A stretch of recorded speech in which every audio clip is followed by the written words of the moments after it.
안녕하십니까. 반갑습니다. 한국체육사를 담당한 김철기입니다. 우리가 한국체육사 시험을 잘 보기 위해서 첫 번째 해야 될 가장 중요한 내용은 기존에 기출된 문제들을 풀어보면서 어떤 내용이 중요시되고 자주 출제되었는가, 그리고 어떤 유형으로 출제가 되고 있는가라는 것을 살펴보는 것이 가장 중요할 것입니다. 그래서 앞으로 2022년도부터 역순으로 2018년도 문제까지를 쭉 풀어보도록 하겠습니다. 그 문제를 풀어보기에 앞서 오늘 첫 시간에 우리 수험생들이 공부할 때 가장 좀 애매한 부분이 역사란 무엇인가, 그리고 왜 시기를 구별하는가, 그리고 역사학에서는 도대체 뭘 찾고자 하는가, 무엇을 연구하는 학문인가 라는 것을 간단하게 개념을 정리해 보도록 하겠습니다. 자, 그럼 먼저 개념 들어가서 인류, 우리 인간들을 얘기하죠.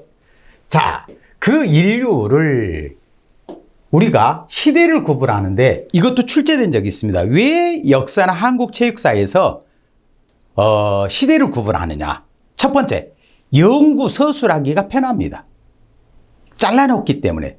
두 번째, 공부하는 학생들도 이해하는 데 도움이 됩니다. 여러분들이 예를 들어서 과일을, 사과를 드실 때 깎아서 통째로 먹으면 먹기가 불편할 겁니다. 하지만 잘라서 조각을 내서 드시면 먹기 편할 겁니다. 그런 식으로 이해하시면 돼요. 그래서 역사를 서술할 때 시대를 구분하는 이유는 연구를 용이하게 하기 위해서, 쉽게 하기 위해서, 그리고 이해를, 공부를 쉽게 하기 위해서다라는 거 알아두시고, 참고로 여러분 일생을 시대를 구분하는데 여러 개로 나눌 수가 있겠죠. 가장 대표적인 것이 저 같은 경우는 결혼하기 전과 결혼하고 난 이후, 이렇게 두 개로 나눌 수도 있을 거고, 또 자녀가 없을 때와 자녀가 있을 때, 부모와 함께 살 때와 부모로부터 독립했을 때, 이렇게 나눌 수 있겠죠. 그래서 역사에서도 이렇게 시대를 구별을 많이 하게 되는데, 자, 크게 두 개로 나눴을 때 역사에서는 선사시대와 역사시대로 나눕니다. 인류 전체를 놓고 봤을 때. 아마 여러분들이 학교 다니면서 다 들어봐서 알 겁니다. 그러면 선사시대는 뭐냐? 언어가 아닙니다. 언어가 아니고요, 기록이나 문자가 없었던 시대. 우리나라를 기준으로 하면 구석기, 신석기, 청동기, 철기시대 초창기에는 문자가 없었습니다. 문자가 없었으니까 기록을 남길 수가 없었겠죠. 이 시대를 선사시대라고 합니다. 그러면 선사시대, 우리가 살지도 않았고 그들은 기록이나 문자를 남기지 않았는데 우리는 그들이 사냥을 했다더라, 농사를 지었다더라 이렇게 가르치고 배울 수 있는 건 뭐 때문에 가능할 거예요? 그들이 사용했던 도구, 유물이라고 하겠죠. 유물. 그리고 그 유물이 출토되는 땅덩어리가 있겠죠. 유적. 유물과 유적을 살펴보면서, 그죠? 그들의 생활 모습을 찾아낼 겁니다. 그래서 선사시대는 문자나 기록이 없었던 시대. 이 시대는 유물이나 유적, 이걸 뭐라고 하냐? 물적 사료라고 합니다. 물적 사료를 토대로 그 시대의 생활상을 연구할 수 있는 것입니다. 절대로, 물론 그런 문제가 출제될 수는 없겠습니다만, 선사시대의 역사 연구 방법으로 잘못된 것은 기록이나 문자를 찾는다. 그 사람은 역사학자가 아니라 선사시대 유적지에 가서 기록 문자 찾고 있으면 아주 정신이 나간 사람이다, 이렇게 표현할 수 있습니다. 선사시대는 기록이나 문자가 없어요. 언어는 있었습니다. 기록이나 문자. 자, 그러면 우리나라를 기준으로 했을 때 언제 문자가 들어오냐? 중국으로부터 한자가 들어왔다고 추정되는 시기는 제 이름과 같습니다. 철기시대. 철기시대가 진행되면서, 그 증거는 뭐 시험 문제 나오지는 않겠습니다만 철기시대 유적지에서 붓이 발견돼요. 그 붓은 뭐 하는 데 사용했다? 기록하는데, 문자를 쓰는데. 이 시대를 우리는 무슨 시대라고 한다? 역사시대. 역사시대는 문자나 기록을 사용했던 시대이며 언어 아닙니다. 문자, 기록입니다. 이 시대의 역사 연구는, 자, 유물, 유적 같은 물적 사료도 있겠죠. 그러면서 문헌 사료, 기록 사료, 그렇죠. 책이랄지 비문이랄지 편지랄지 어떤 문서, 서류, 이러한 것들을 토대로 그들의 생활을 찾아낼 수 있을 것입니다. 그래서 인류의 시대를 크게 두 개로 구별했을 때 선사시대와 역사시대로 구별하며, 그 시대의 역사를 연구하는 자료, 역사를 연구하는 자료. 이걸 두 글자로 줄이면 요것 따고 요것 따서 사료라고 하는데 물적 사료와 문헌 사료로 나눌 수 있다. 예, 그것을 여러분들이 좀 알아두시면 좋습니다. 시험 빈출되고 있습니다. 두 번째. 그럼 우리가 공부하는 한국체육사도 넓은 범주 역사에 들어가는데 역사의 뜻은 뭐냐? 참고로 19세기 1801년부터 1900년까지를 19세기라고 하겠죠. 뭐 그 중요한 건 아닙니다만은 자, 랑케라는 독일의 역사학자가 역사가는 역사를 쓸 때 해석이나 평가하면 안 된대요. 몇 년, 몇 월, 며칠 뭐가 이루어졌다라는 것만 써야지 절대로 역사가가 사관을 가지고 해석이나 평가해서는 안 된다. 이 역사를 뭐라고 하나? 사실로서의 역사. 좀 더 유식한 말로 사실로서의 역사. 실증주의 사학이라고 합니다. 참고로 1392년에 조선이 건국되었으며 1592년에 임진왜란이 일어났다. 이렇게만 써야지 임진왜란 때 일본 놈들이 우리나라를 침략해서 약탈했으니까 그놈들은 싸가지가 없는 놈. 이렇게 하면 안 된다는 얘기죠. 해석이나 평가하면 안 돼요. 좀 이따 제가 얘기하겠습니다만 역사학자가 사관, 역사관을 가지고 역사를 쓸 때 절대로 도덕적 가치는 개입해서는 안 됩니다. 오케이. 자, 그래서 일단 참고로 시험 문제는 안 나옵니다만 19세기 독일의 역사학자 랑키를 비롯한 사람들은 역사가는 해석이나 평가를 하지 말고 있었던 사실 그대로만 써라. 실증주의사, 사실로서의 역사를 강조했어요. 근데 요즘 우리 역사, 체육사, 한국체육사, 사실로서의 역사, 여기서 끝나면 역사가 아닙니다. 단순히 몇 년, 몇 월, 뭐가 일어났다. 그게 중요한 게 아니라 그거에 따라서 반드시 해석을 해야 된다. 그 대표적인 인물이 누구냐? 영국의 20세기 역사학자 E.H. 카, 자동차 아닙니다. C-A-R-R 하나 더 붙습니다. 이분이 역사란 현재와 과거의 끊임없는 대화다. 그러면 현재는 누구냐? 역사가를 얘기하겠죠. 역사가가. 과거는 뭐냐? 과거 사실이 되겠죠. 사실을 토대로. 그러니까 역사가가 부단한 사실과 자기 어떤 생각, 상호작용을 통해서 역사를 서술해야 되며 그러다 보니까 역사가의 주관적인 해석이 어느 정도 들어가겠죠. 왜곡시켜서는 안 됩니다. 틀려서는 안 됩니다. 그래서 이건 주관적인 역사. 무엇과 대립되는 존재? 랑케의 사실로서의 역사, 실증주의 역사하고는 대립되는 개념. 그래서 이런 역사를 상대주의 역사라고 하는데 여러분들은 그것까지는 몰라도 돼요. 우리가 요즘 쓰는 역사의 개념은 20세기 영국의 역사학자 E.H. 카가 얘기했던 역사란 현재와 과거의 끊임없는 대화다. 역사가는 과거 사실을 토대로 나름대로 사관으로서 해석과 평가를 한다라는 것 알아두시면 좋습니다. 참고로 그러면 역사학자가 역사를 연구하는 방법. 자, 연구 대상부터 한번 찾아볼까요? 연구 대상은 제가 한국 체육사 시간이니까 가장 많이 출제되고 있는 마라톤이라는 종목에 대해서 정리를 해보겠습니다. 그 마라톤 하면 생각날 거. 일제시대 때 송기정 선수가 1936년 베를린 올림픽에서 금메달을 땄죠.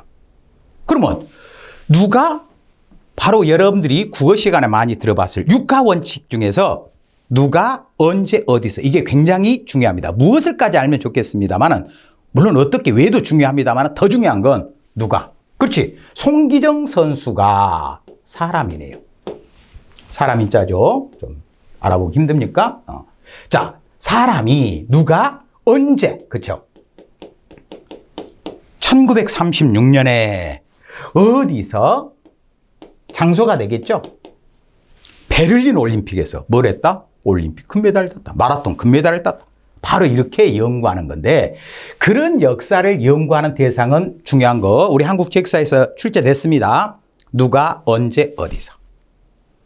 그죠? 누가는 인물, 언제는 시간, 그리고 어디서는 장소. 이 세 가지가 굉장히 중요하다는 거 알아두시고 자, 역사를 연구할 때 가장 먼저 중요한 건 주제를 정해야 되겠죠. 나는 어떤 것을 예를 들어서 마라톤을 연구해 봐야 되겠다.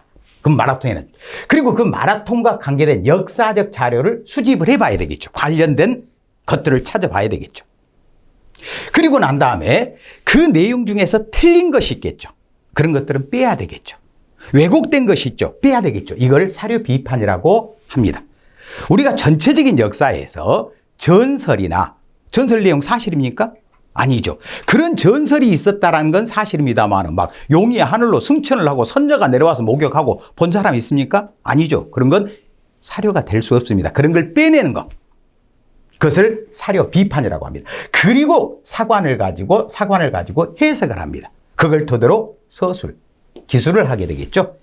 역사 연구 방법. 암기할 것까지는 없어요. 어떤 분야? 마라톤 분야를 내가 연구해 봐야겠다. 그 주제를 선정하고 그것과 관계된 자료를 사료라고 합니다. 수집하고 그것 중에 값어치가 있는 것만 골라내는 것 사료 비판입니다. 그리고 그걸 토대로 해석과 평가를 하고 그걸 토대로 서술하는 것. 이게 역사 연구 방법이다. 알아두시고 참고로 역사 연구 대상은 중요한 거 육하원칙에 누가 언제 어디서 무엇을까지 알아도 됩니다. 누가 언제 어디서는 꼭 알아두시고 그럼 우리가 왜 역사를 공부하냐? 물론 여러분들은 어떤 자격증을 따기 위해서 시험을 보니까 하겠습니다만 이론적으로는 역사를 공부하는 목적 우리는 역사를 토대로 과거 사실을 압니다. 그리고 현재를 살아가면서 현재의 문제점을 파악합니다.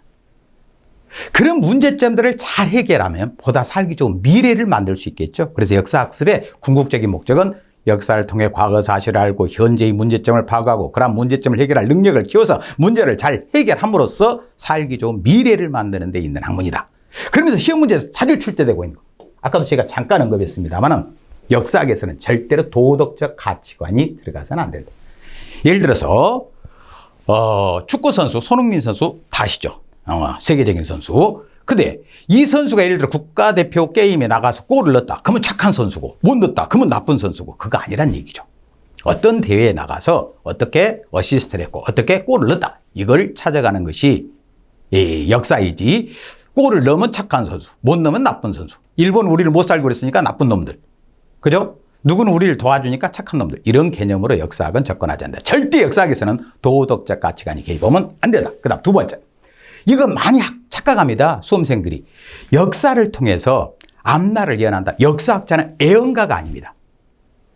절대 예언하는 것이 아니라 앞날이 이렇게 될 것이다라고 예측을 할 뿐이지 예언을 하는 예언가는 아니다라는 것 염두에 두시고 나중에 또 본 개념 시간에 들어가면 또 자세히 설명할 테니까 그렇구나 이해하시면 되고 다음 화면으로 넘어가서 계속 개념을 설명해 보도록 하겠습니다. 자, 다음 내용은 이제 체육사로 들어왔어요. 아까도 제가 잠깐 언급했습니다. 체육사 연구 대상은 뭐다? 육하원칙에 입각해서 그죠? 연구 대상 시간, 공간 그리고 인간이다. 누가 언제 어디서 무엇을 했냐? 송기정 선수가 1936년 베를린 올림픽에서 금메달을 땄어요. 베를린 공간. 오케이? 알아두시면 좋고요. 그다음 그럼 역사를 연구하는 방법. 역사를 아까 시대를 구분하는 것도 이해하기 쉽고 서술하기 쉽게. 역사를 연구하는 방법도 물론 여러 가지가 있습니다만 한 4가지가 중요한데요. 가장 보편적으로 많이 쓰이는 것이 시간 순서대로 쭉 정리하면서 어떤 것이 어떻게 변화하고 발전해 왔는가 이렇게 따져보는 겁니다. 그것을 통사적 연구다. 뭐 중요한 건 아닙니다만 여러분들이 역사 시간에 공부할 때 역사사 중에서 통자가 들어간 거, 뭐 동국통감, 통자가 들어가죠. 이런 것들은 주로 몇 개의 왕조를 쭉 시대 순으로 정리해서 어떻게 변해왔는가를 주로 찾는 것입니다. 그래서 변화 발전을 찾는 것이고, 그다음 시대적 연구, 특정 시기, 그죠? 특정 시기, 시대에 대해서 연구하는 것. 예를 들어서 우리가 시기 구분할 때 우리 단박의 오름도 보면은 부족 국가 그리고 삼국시대, 통일신라 발해. 물론 통일신라 발해는 그렇게 중요시되고 있지 않습니다만 이 시대를 고대 국가라고 하면서 그 시대의 어떤 체육사의 특징을 찾는 거. 이게 시대적 연구예요. 시대를 잘라서 그 시대만 보는 거. 그리고 지역적 연구. 그죠? 우리나라다, 일본이다, 뭐 몽골이다, 중국이다 해서 이렇게 동네별로 또 같은 나라 안에서도 전라도다, 충청도다 이렇게 잘라보는 거. 그죠? 그럼 주로 공통점과 차이점을 찾는다는 중요한 거 아니고 그리고 개별적 연구. 우리 한국 체육사로 한다면 특정 종목, 마라톤, 뭐 권투, 그죠? 골프 이렇게 그 종목에 대해서 따져보는 걸 개별적 연구다. 그래서 연구 방법에는 한 4가지 알아두시고 그 다음에 연구 분야. 그죠?